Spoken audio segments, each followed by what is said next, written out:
बिस्मिल्लाहिर्रहमानिर्रहीम। अस्सलाम वालेकुम डियर स्टूडेंट्स। आज का जो हमारा टॉपिक है वो बहुत ही इंपॉर्टेंट है।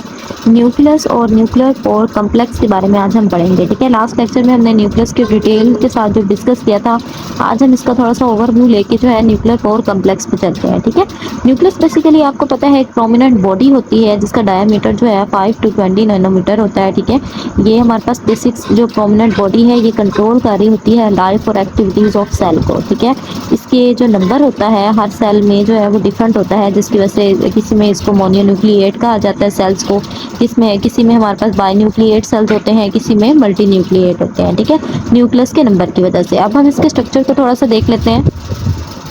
अगर हम इसके स्ट्रक्चर को देखें तो बेसिक जो है वो हमारे पास न्यूक्लियर इन्वेलप होता है, न्यूक्लियर पोर होते हैं उसके अंदर। ठीक है, मिड में जो है वो क्रोमैटिन मटेरियल होता है, न्यूक्लियोलस होता है। क्रोमैटिन मटेरियल जो है वो हमारे पास क्या होता है, जब डिवाइडिंग स्टेज पे जाके हमारे पास क्रोमोसोम में चेंज हो जाता है। ठीक है, ये हमारे पास क्रोमोसोम का जो स्ट्रक्चर है, इसकी 2 मेम्ब्रेन होती हैं और इन्वेलप में आउटर मेम्ब्रेन भी है, इनर मेम्ब्रेन भी है। ठीक है, और इनके दरमियान जो है पेरी न्यूक्लियर स्पेस होती है जो कि 20 to 40 नैनोमीटर की होती है। ठीक है, न्यूक्लियस का जो स्ट्रक्चर होता है वो रफ एंडोप्लाज्मिक रेटिकुलम के साथ जो है अटैच होता है। ठीक है, तो अब हम इसके न्यूक्लियर पोर कम्प्लेक्स पे आ जाते हैं। ये जो स्ट्रक्चर है ये हमारे पास है न्यूक्लियर पोर कम्प्लेक्स। आप देख सकते हैं ये हमारे पास जो है एक कम्प्लेक्स सा बना हुआ है जिसमें हमारे पास ये जो यूनिट्स हैं गोल गोल, ये एनुलर यूनिट्स कहलाते हैं। ठीक है, ये हमारे पास क्या है, एनुलर सब यूनिट्स हैं जो कि प्रोटीन से मिलके बने होते हैं। ठीक है, ये हम यहाँ पे जो है ये वाली साइड जो होती है यहाँ पे साइटोप्लाज्म प्रेजेंट होता है और इस साइड पे जो है वो न्यूक्लियस होता है। ठीक है, इसी वजह से इसको न्यूक्लियोप्लाज्मिक साइट कहा जाता है और इस साइटोप्लाज्म वाली साइड पे हम जो है साइटोप्लाज्मिक साइट इसको नेम दिया गया है। ठीक है, ये हमारे पास आउटर न्यूक्लियर मेम्ब्रेन होती है और ये जो है इनर वाली होती है। ठीक है, ये वाली साइड जो होती है ये इनर की होती है।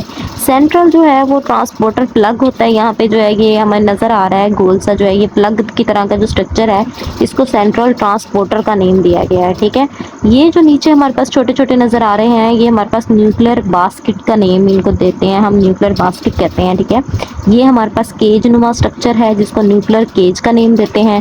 ये हमारे पास रिंग की तरह का जो स्ट्रक्चर हमें नजर आ रहा है इसको न्यूक्लियर रिंग कहते हैं। ठीक है, कि न्यूक्लियस का जो है ये रिंग है, ये हमारे पास बास्केट है और ये केज है। ठीक है, तो ये हमारे पास बेसिक इसके जो थे वो नेम थे इसके न्यूक्लियर पोर कम्प्लेक्स के। तो हम इसको थोड़ा सा डिटेल के साथ अब पढ़ते हैं। न्यूक्लियर पोर कम्प्लेक्स बेसिकली क्या है, इट इज़ अ सिलेंड्रिकल जो है टाइप का स्ट्रक्चर होता है। इट हैज़ 8 फोल्डेड सिमेट्री, इसकी 8 फोल्ड सिमेट्री होती है, यानी कि 8 जो है फोल्ड हुए होते हैं। It composed of large protein. ये जो फोल्ड होते हैं एनुलर ये जो हमारे पास सब यूनिट्स हैं, ठीक है, ये हमारे पास प्रोटीन से जो है मिलके बने होते हैं। ठीक है, these proteins contain alpha solenoid और बीटा प्रोपेलर फोल्ड। ठीक है, तो बेसिकली इसमें क्या होता है कि अल्फा सोलिनाइड होते हैं और बीटा प्रोपेलर फोल्ड होता है। ठीक है, इन सम केसेस बोथ है प्रेजेंट, कुछ केसेस में ये दोनों भी हो सकते हैं, अदरवाइज जो है वो या तो अल्फा सोलिनाइड होगा या तो बीटा प्रोपेलर फोल्ड होगा। ठीक है, 8 protein molecules are called annular sub units, इनको हम एनुलर सब यूनिट्स का नेम देते हैं। ये annular sub units form spoke assembly ring. ठीक है, ये हमारे पास स्पोक असेंबली रिंग बनाते हैं। It surrounds the actual pore called outer ring. ठीक है, ये हमारे पास क्या है, स्पोक असेंबली जो होती है, ये हमारे पास जो स्पोक असेंबली है ये इसको क्या कर रही होती है, ये सराउंड करती है एक्चुअल पोर को। ये हमारे पास जो है वो एक्चुअल पोर है जिसको ये सराउंड कर रही होती है। ठीक है, तो ये हमारे पास the centre of the pore contains a plug like structure. ये सेंटर में हमारे पास प्लग लाइक स्ट्रक्चर है।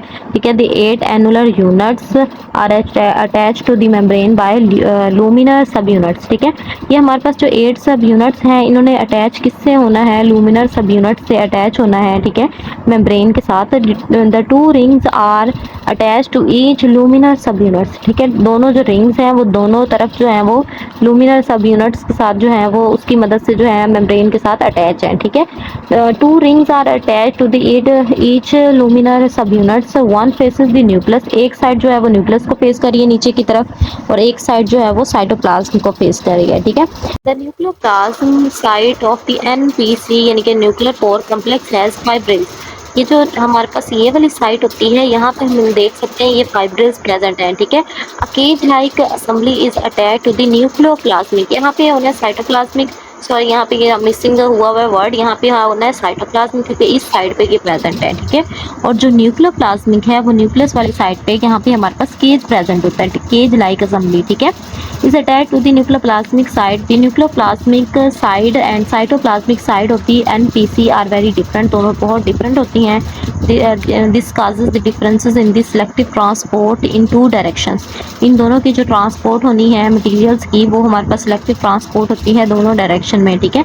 और डिफरेंस बहुत ज़्यादा होता है इसके अंदर, क्योंकि दोनों जो है वो बहुत डिफरेंट है, ठीक है। एक साइड साइटोप्लाज्म की तरफ है, एक साइड न्यूक्लियस की तरफ है। यहाँ पे फाइब्रिल्स हैं, यहाँ पे न्यूक्लियर केज की जो है वो हमारे पास स्ट्रक्चर है, असेंबली है, ठीक है। नेक्स्ट हम देखते हैं न्यूक्लियर की मटेरियल जो होता है, न्यूक्लियर मटेरियल वो कौन सा ट्रांसपोर्ट होता है न्यूक्लियर पोर के जरिए, ठीक है। ये हमारे पास न्यूक्लियर पोर जो है, इसको फुल को हम न्यूक्लियर पोर का नेम दे रहे होते हैं, ये जो हमें नजर आ रहा है, ठीक है। नेक्स्ट हम देखते हैं nuclear pore allows the transport of water soluble molecules across the nuclear envelope, ठीक है।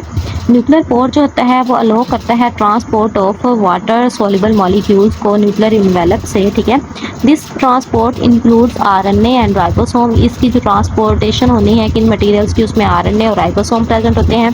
दे move from one nucleus to the cytoplasm, ठीक है।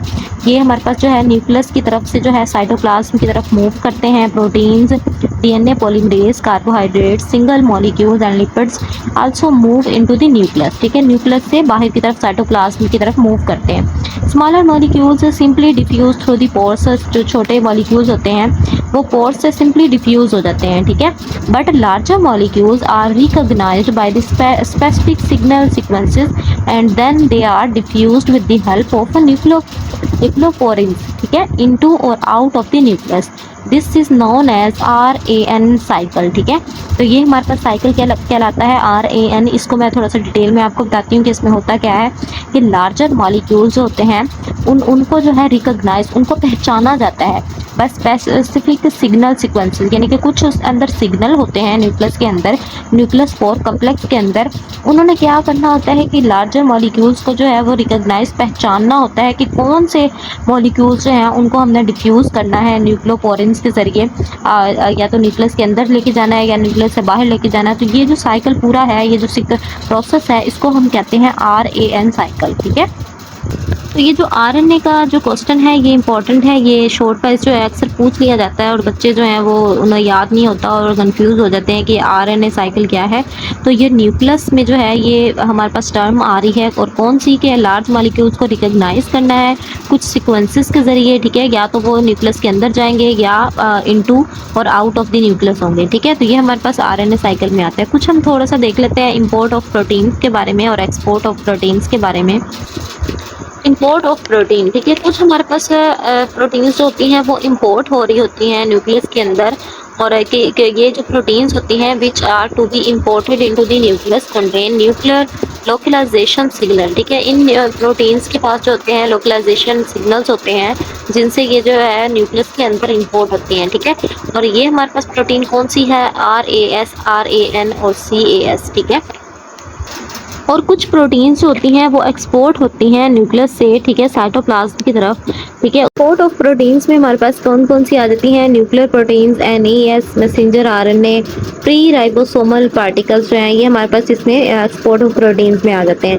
एक्सप्लेन के साथ जो है इन दोनों पॉइंट को मैं डिस्कस नहीं करूँगी क्योंकि वीडियो जो है वो लंबी हो जाती है और आप देखने नहीं चाहते, ठीक है। तो जो है अगर आपने देखना भी है तो मुझे कमेंट में बता सकते हैं, मैं आपको जो है वो ये दोबारा जो है पॉइंट जो हर पॉइंट है उसको क्लियर जो है समझा दूँगी, ठीक है। तो हमारे चैनल को ज़रूर सब्सक्राइब करते हैं ताकि आपको इस तरह की इन्फॉर्मेटिव वीडियोस जो है वो मिलती रहें टाइम टू टाइम, ठीक है। एंड पर मैं आपके लिए एक क्वेश्चन छोड़ रही हूँ कि हमारे पास न्यूक्लियर पोर कम्प्लेक्स में न्यूक्लियर केज जो है वो हमारे पास क्या होता है, ठीक है। कमेंट में आपने मुझे बताना है और मुझे पता चल जाएगा कि कौन से स्टूडेंट्स ने एंड तक जो है वो वीडियो को, लेक्चर को पूरे को सुना है, ठीक है। तो थैंक्स फॉर योर सपोर्ट। अल्लाह हाफिज़।